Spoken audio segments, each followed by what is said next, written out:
be back up in front of everyone. I'll be brief as we collectively still digest from the chili cook-off. When I decided to run back in November, I took a pretty hard look at what I knew about Arlington Public Schools. And there was quite a bit. I knew budget, I knew elementary schools, I knew about the run of PTA, among other things. I also knew that a sign of good leadership is stepping out of your comfort zone to learn things that you didn't already know. And that really is what I've made as a hallmark of my campaign. I began meeting with parents and principals, staff, residents, many of you in this room. I've heard from parents about their children's experience in special education and gifted education.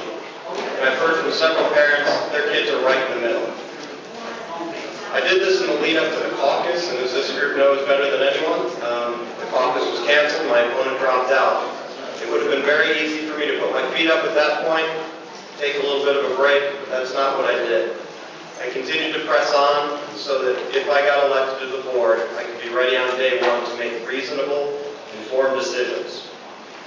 And then June 12th came and went, and that would be the filing deadline. And neither a Green, nor a Republican, nor an Independent filed. As a stay-at-home dad, believe me, it would have been very easy for me to put my feet up and take my foot off the gas. Maybe take an extra vacation with the kids as summer approached. No way, that is not me. As a responsible candidate and as a responsible leader, I continued to learn as much as I could, not just about the schools, but Arlington at large. To date, I've had over 250 meetings. I've visited all 33 of Arlington's public schools. In fact, right from here, I'm attending a PTA meeting. I've learned an awful lot. I've heard from parents about transportation concerns. I've heard about dropout rate concerns, like Emma mentioned. I've heard whether we have the adequate capabilities to prepare kids for college. I say this story to illustrate how hard it is that I will work if elected to the school board.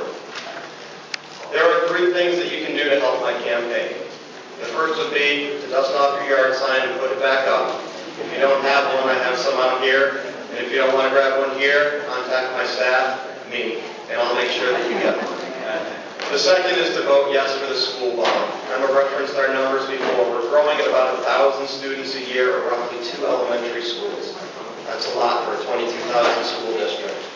We need the money from the bonds to keep up with the demand on our facilities. And the final piece is to, of course, vote. To vote for me and to vote for Emma.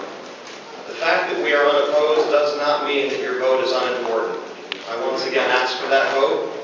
I appreciate the support that I've gotten as a first-time